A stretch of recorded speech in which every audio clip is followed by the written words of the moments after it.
야고보서 세 번째 시간입니다. 오늘 말씀은 야고보서 1장 13절부터 18절 말씀까지를 보도록 하겠습니다. 13절부터 15절 말씀까지를 합독하고 야고보서 1장 13절부터 18절 말씀을 보도록 하겠습니다. 그러면 야고보서 1장 13절부터 15절 말씀을 한 목소리로 합독하도록 하겠습니다. 사람이 시험을 받을 때에 내가 하나님께 시험을 받는다 하지 말지니 하나님은 악에게 시험을 받지도 아니하시고 친히 아무도 시험하지 아니하시느니라. 오직 각 사람이 시험을 받는 것은 자기 욕심에 끌려 미혹됨이니 욕심이 잉태한 즉 죄를 낳고 죄가 장성한 즉 사망을 낳느니라. 자, 오늘 보게 될 야고보서 1장 13절부터 18절의 말씀은 시험과 인내라는 그런 주제로 다루고 있는 중요한 말씀, 즉 야고보서 1장 1절부터 18절의 내용의 후반부에 뒷부분에 해당한다라고 보시면 됩니다. 오늘 나눌 이 말씀의 내용은 시험의 원천이 되는 욕심에 대해서 경계하라고, 또 하나님의 선한 은사, 또 온전한 선물을 이렇게 하나님 주시는 분이시기 때문에 그 하나님을 온전히 바라봐라라고 하는 그런 교훈의 말씀이라고 보시면 됩니다. 그래서 이 말씀을 우리가 좀 이제 성경 말씀을 보면서 우리가 욕심을 어떻게 진짜 이렇게 봐야 될 것인지, 우리가 시험을 드는 부분들이 어떤 것인지를 좀 이해할 수 있는 시간 됐으면 좋겠습니다. 자, 먼저 13절을 보겠습니다. 사람이 시험을 받을 때에 내가 하나님께 시험을 받는다 하지 말지니 하나님은 악에게 시험을 받지도 아니하시고 친히 아무도 시험하지 아니하시느니라 하여 나왔습니다. 주목할 단어가 시험이죠. 계속 1장 2절부터 지금 너희 여러 가지 시험, 여기 때는 뭐 이제 시련이라고 되어 있는데요. 그런 시험에 대한 이야기를 계속하고 시험을 견딘다 이런 표현들을 썼습니다. 근데 지금 또 다시 시험의 이야기를 또 꺼내는 것 같아요.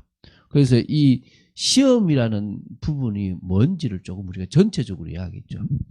앞에서 우리가 1장 2절부터 12절에 나오는 이 시험은 이 지금 13절부터 18절에 나오는 좀 시험과 의미가 다르다라는 것을 우리는 이해해야 됩니다. 그러니까 전자의 시험은 시험 같은 시험이라는 단어를 쓰지만 바꾸면 시련이라고 할 수도 있고 테스트라고도 할 수 있는 부분들이고요. 뒤에 나오는 이 후자의 시험은요, 같은 시험이라는 단어를 쓰고 있지만 템테이션, 유혹, 우리 미혹된다 이런 의미에서의 그런 시험이라고 보시면 되는 거예요.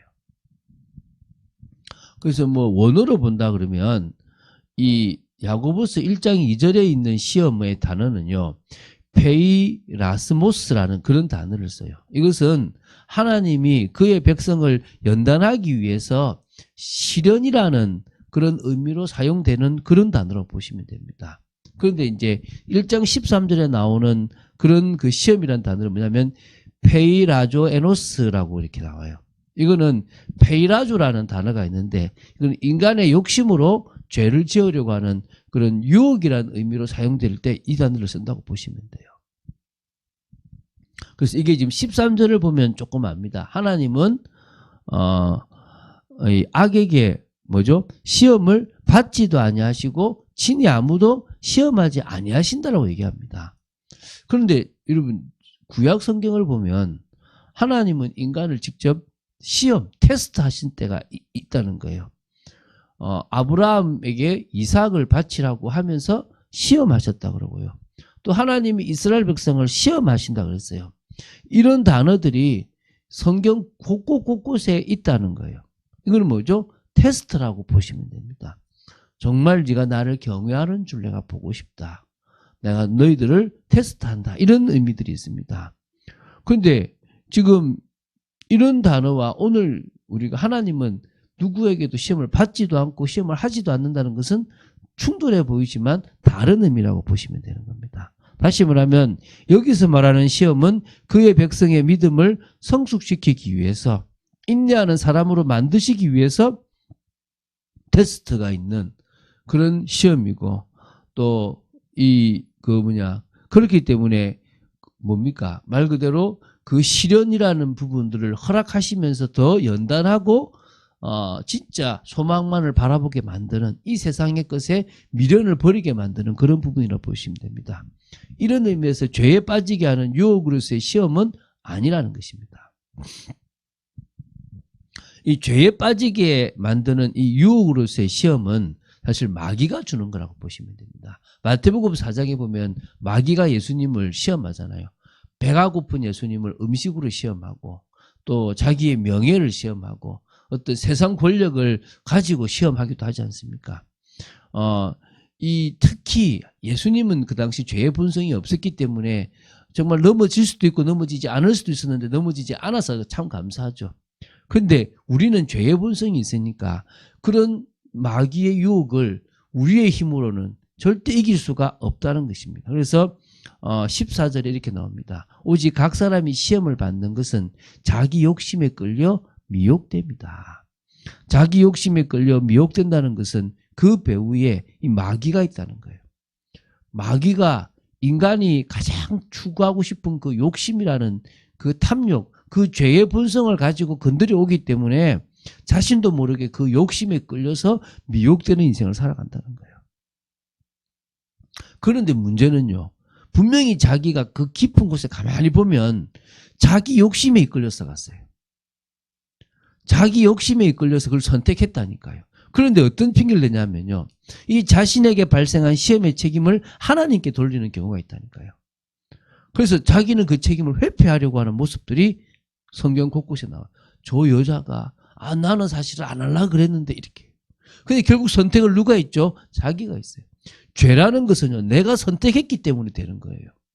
죄의 본성이 있지만 어쩔 수 없다 그러지만 내가 선택한 악이라는 거예요. 그게 죄라는 거예요. 그래서 야고보는 이 야고보서를 통해서 인간에게 닥쳐오는 죄의 유혹들의 배후에 하나님이 계시다는 생각 그 자체가 정말 근본적으로 틀렸다는 사실을 지금 설명해 주고 있습니다. 야고보는 이 시험을 받는 자는 그 누구도 하나님으로부터 그 죄를 짓도록 유혹을 받았다고 말하지 말라고 아주 엄격하게 지금 경고하고 있는 겁니다. 그래서 이 원문을 보면 이러한 사실을 강조하기 위해서 이 하나님께 해당하는 단어에 아포데우라는 단어를 이렇게 대문자로 사용하면서 절대 하나님께서 이런 일을 하시지 않았다는 것을 강조한 부분들이 있다고 해요. 오늘 여러분 명심하십시오. 우리가 많은 부분에 좀 더 좋은 거, 좀 더 자랑하고 싶은 거, 좀 더 드러내고 싶은 이런 것 때문에 우리도 모르게 뭘 하게 되죠? 이 사단의 유혹에 빠지게 되는 거예요. 근데 그래서 문제가 생기고 갈등이 생기면 왜 안 막아주셨어요? 왜 하나님이 이 문제를 주셨어요? 라고 이야기를 하는 거예요. 근데 하나님은 그런 상황을 통해서 문제의 원인이 나한테 있다는 사실을 알려주시고 그리고 결국은 다시 그 자리에서 회개하고 하나님께로 오기를 원하시는 거예요. 그런데 우리는 뭐죠? 몸짓할 때가 많은 거예요. 자식이 잘못을 했으면 아빠 나 잘못했어 미안해라고 하고 돌아오고 나 안 하고 싶어라고 하면 그때 도와주잖아요. 근데 죄 짓고도 뻔뻔하게 왜 하고 이러고 있으면요 더 혼이 날 수 있는 거예요. 오늘 우리는 그런 정말 하나님 앞에 우리의 부족하고 연약한 나도 모르게 끌리는 이 욕심 때문에 동기 때문에 속았다는 부분들을 정말 고백하고 그래서 주님의 은혜를 간구하는 그런 삶이 될 줄 믿습니다. 자, 그래서 이제 15, 16절에 이제 욕심의 위험성을 좀 경계하고 있습니다. 욕심이 잉태한 즉 죄를 낳고 죄가 장성한 즉 사망을 낳느니라. 내 사랑하는 형제들아 속지 말라. 여러분 욕심 때문에 시험을 받게 되는데요. 욕심이 결국 잉태하면 죄를 낳습니다. 그 무슨 말입니까? 욕심에서 죄가 나온다 이 말입니다. 그 죄를 다스리지 못하면 결국 그 죄가 커져가지고 사망에 이르는 그런 결국 하나님 앞에 참된 구원을 받지 못할 만큼의 상황까지 간다는 겁니다. 그래서 우리는 복음의 능력으로 이 죄를 다스려야 되는 겁니다. 우리가 하는 것이 아니라 십자가의 능력과 성령의 능력으로 우리는 정말 이 죄를 넘어서는 그런 축복을 살아가야 될 줄로 믿습니다. 야고보는 흩어진 12지파의 그리스도인들에게 권면하고 있습니다. 속지 말라.